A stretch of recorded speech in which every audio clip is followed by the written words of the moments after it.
Hello children of the universe and welcome to my channel Makeup and Science. My name is Darky and this is where I like to play with makeup whilst I talk to you about science. Not every video that I upload includes a science topic, but today is one of those days. So I will be talking about how we see colour in objects and also special effect pigments and multichromes. If you are a returning viewer, welcome. Hello, how are you? I hope you are all doing as fantastic as can be. As you can see, I have new hair color. I finally went purple, which was, the original plan. And I also have new color on my braces. So I've been planning to go purple for a few months and I'm hoping to stay purple for at least 6 months, but knowing me, I get bored very easily, and then I'm probably going to go like blue and green, but that's next year. Also, I got my nails matching, which was by accident, but a happy accident. It should go well with an outfit I'm planning for next week. I still haven't decided on the makeup, so I may actually do some makeup videos on trialing different looks. Like do one half one way and the other half the other way, and then wear my outfit and see what looks good. See how that goes anyway. Just a little bit about me. I do have a diploma in beauty therapy and a bachelor degree in science. So my main career at the moment is in a scientific field, but I continue to do beauty services on the side, like mobile waxing and mostly professional makeup. This video is part 3 of a 3-part multi-chrome eyeshadow series I have been doing. I am trialing the Aurora Flare collection by Davina. So I'm doing 2 eyeshadows per video. I'm going to actually speed through the makeup application in this video just so I can concentrate on the science part of this video. If you do want to see more of a tutorial style with makeup, please watch part 1 where I do talk more of it. Part 2, I'm not really talking, just really showing the application. And then I do have another makeup tutorial where I'm applying like a rainbow eyeshadows, and I go much more in depth with like how I choose where the placement is and the tools I use and everything like that for getting the look I get. So without further ado, I am going to begin on the first eye, which I am going to use Borealis. It is like a peacock multichrome. So there's like a green base that shifts to a blue. I'm probably going to use like blue around it. And yeah. See you on the other side.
you know what?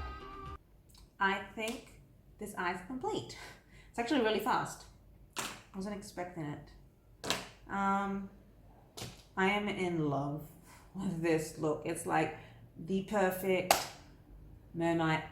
It is the perfect mermaid eye to me. Like, oh, it's so pretty. I cannot wait to stand in the sunlight and get a good look of this because I know I feel very monochromatic. Not mono, it's harmonious because you got blue and purple, blue and purple, blue and purple. Okay, now that the eye makeup is done,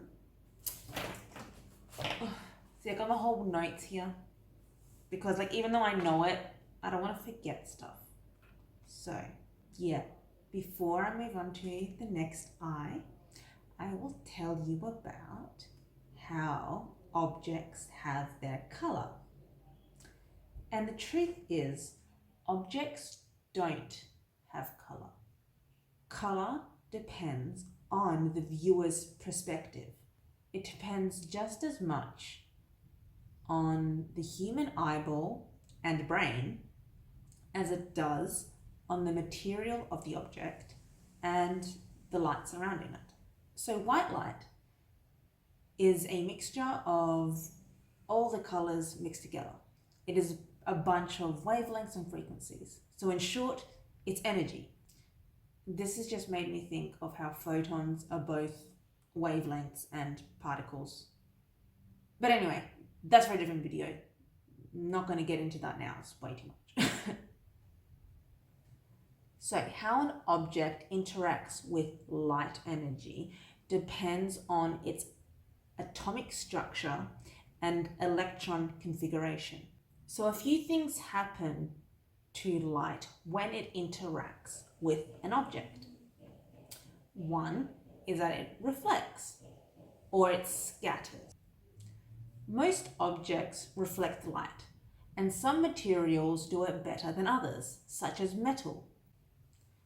Metals have free electrons, so unbound electrons, passing through its structure. When light energy interacts with these unbound electrons, the electrons vibrate at the same frequency, or very close to the same frequency, and then send that light energy back at the same frequency as it did coming in.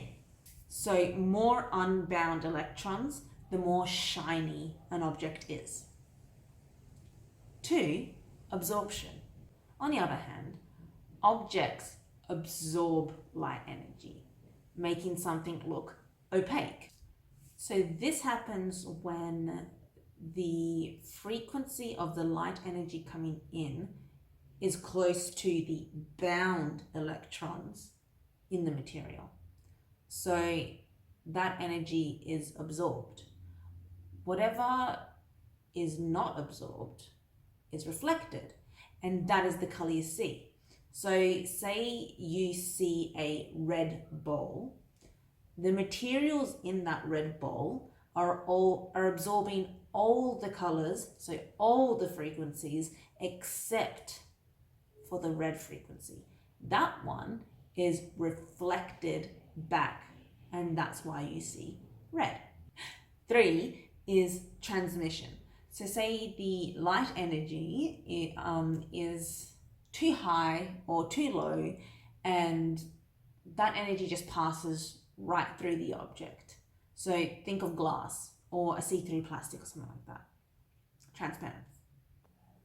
So 4, refraction. Refraction is the change of direction of light energy through one medium to another, which makes it bend, such as light going from air into water. Water is more dense than air, so it slows down once it passes into the water, making that angle bend at a different degree. So if you want to think about like a straw in a cup of water or a body that is half submerged in a pool of water, and you can see how the image looks distorted. So that is how light interacts with different objects. And now I'm going to complete the other eye using the multi-chrome Exosphere. Exosphere.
And that is the second eye done.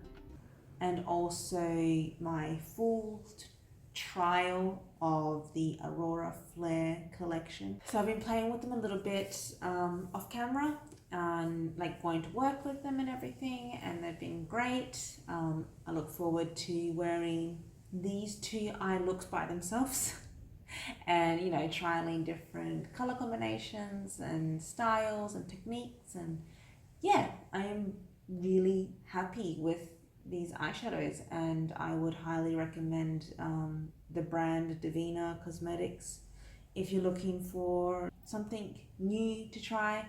And it's an indie brand as well, and very high quality. I am truly impressed with them. Okay, so before I finish my face, I am going to tell you how humans perceive light and color. Yes. The human eyeball typically has light receptors called rods and cones. They cover the retina, which is situated at the back of the eyeball. When light hits these rods and cones, it is transmitted as information to the visual cortex of the brain. Rods are concentrated around the edge of the retina. They transmit black and white information, so light. Rods are achromatic, meaning they do not process any color. Cones transmit higher levels of light intensity that create the sensation of color and visual sharpness. Cones have higher level of visual acuity than rods, meaning cones respond fast to light signals being transmitted by our eyes.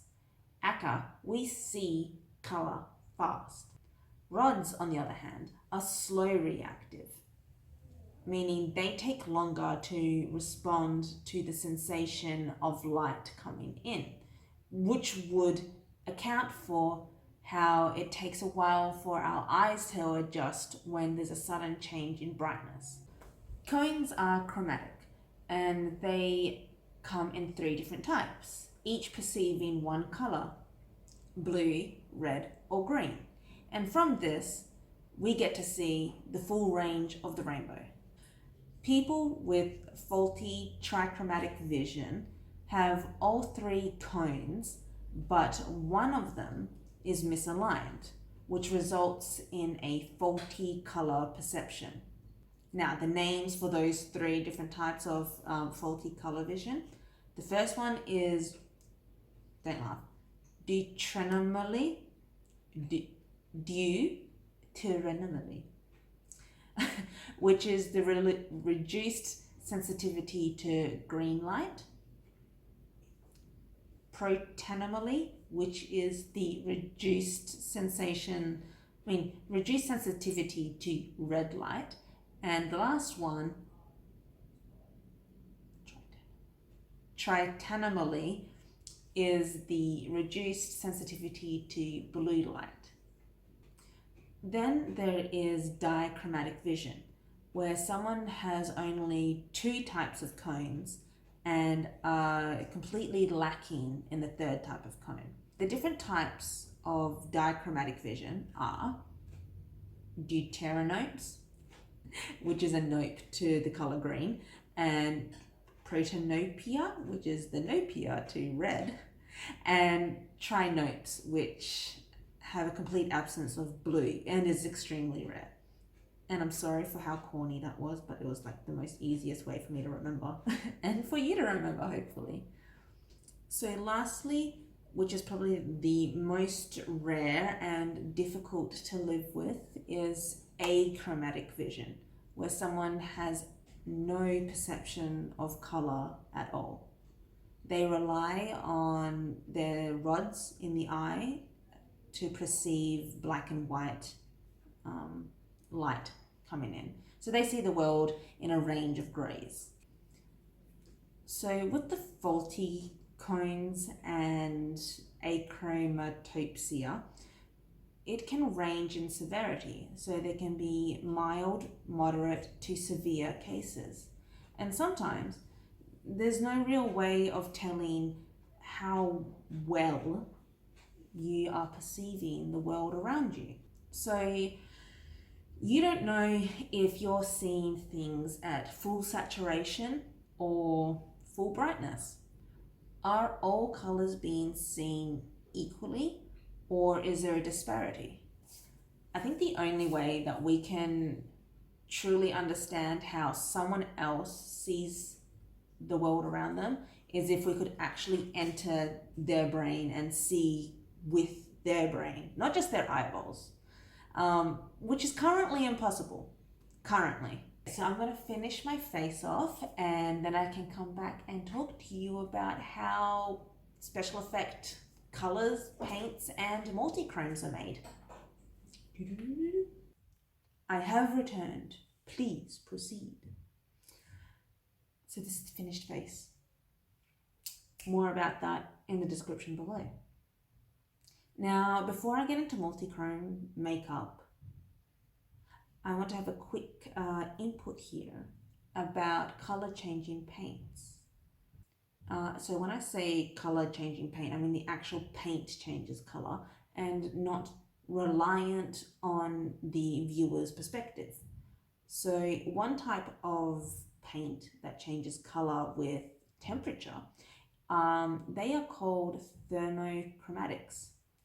So I'm just going to read from my notes to make this easier. The temperature range for the shift is predetermined during manufacturing and are made using liquid crystals, metals, and polymer-based pigments. The temperature changes the molecular structure within the compound, which means the electron configuration changes and react differently to light energy. So, new frequency, new color output. There are also paints that change color when you apply an electrical current. So for example, there's a type of car paint that changes color when you put an electrical charge through it. So remember when I was talking about metals having a lot of unbound electrons that run through it? This would make, cars and other metal objects the best objects to apply this type of paint to. So in the example of cars, the car frame would be connected to, the car's source of energy, so most likely the battery. and then you would access like the control panel on the dashboard. So the paint medium is non-conductive, but then the additives added to the paint would be a mixture of different metals. So the paint would have a base color, and then you would add an electrical current to the paint, and the electrons in the paint would rearrange due to the electrical stimulation and then change shade or hue. Once the current is reduced or removed, the car's paint color would return back to its original base color. So now with paints that change color depending on the viewer's point of view, like with cars or even nail polishes, is because they have like glass-like prisms mixed into the paint base. These glass flakes act like a billion tiny prisms where the light enters and is refracted into like an array of different colors, just like a billion tiny rainbows, which actually isn't too far off from how multi-chrome eyeshadows work. And the truth is, it was actually really hard for me to try and find the answer on how multi-chrome cosmetics, especially eyeshadows, are formulated. So there was a very interesting and in-depth journal article I found on this topic, and I have left the link to that in the description box below. It is a very interesting read, but it's quite chemistry heavy, and you know, if you're that way inclined, please go ahead and have a look at it.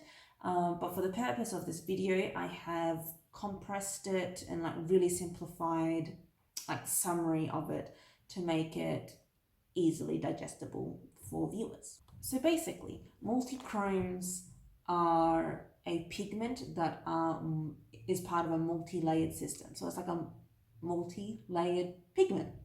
There is the base component, or like the foundation of the pigment, and that is called a substrate base.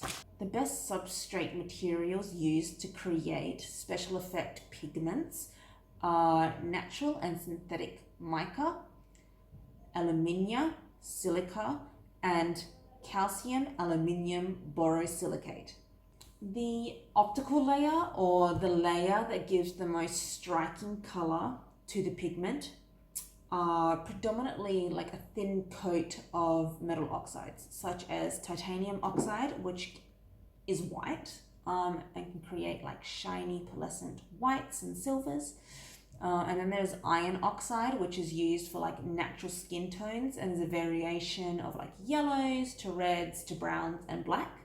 And silica dioxide, which acts as a low refractive layer, and there's many other types of materials that can be used. So from what I can gather and summarize from all of this is that the substrate layer, so the base, is the main color, and then the second layer is where that like special effect comes in, and that would be like your foil and your satin eyeshadows. That is like your metal oxide, and that's where you get that really striking effect. Now you can have it where like the base color and the second layer are the same, and then you get like this amazing bold color, or you can have it where it's differs, and that's where you might have like an undertone and then like that second color on top. So you might have that duochrome or something like that. And then when you have the third layer, so this is where you get into like your multi-chromes and things like that, it might be the like refractive layer, where when light enters it, it gets refracted, and then you get that second color where it comes out. And I think that's where you get the, you know, that strong range of multi-chrome pigments. Look, I might be wrong, and if I am, and if you do know the answer to this, please get back to me, because I am very interested and I don't like being wrong. I do like to learn. I am not ashamed to admit when I am wrong. And if you have any, like, you know, articles to share, websites, if you are a chemist yourself, yeah, I would love to hear from you. So now that the lesson is over, I am going to put in a short clip here of some swatches that I was able to get, and hopefully you can get a really good look of the color variants, the color shifts in these eyeshadows. And I will also upload a short clip of my makeup in sort of like sunlight, so you can see the shift on my face. Be right back. Alright guys, so this is the color swatches. It's always really difficult to get the color shift on camera. It never looks like it does in person. So I'm trying to get different light angles and then also like different angles with the camera. I know this is really low quality here, but I actually think it shows a better variation of what it looks like to the naked eye. And then yes, this is my makeup in, it's not sunlight, unfortunately. I did miss sunset. Um, and it's okay. Good enough results here.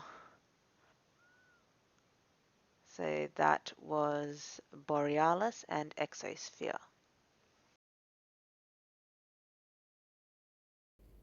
Alright children, that's the end of my science tutorial and my multi-chrome trial series. I hope you all enjoyed watching this as much as I did creating it. If you did, please hit the like button below, consider subscribing, and leave a comment. All that you do is greatly appreciated. But there is one more thing. The color that you perceive depends on much more than light hitting on an object and rebounding into your eyeball.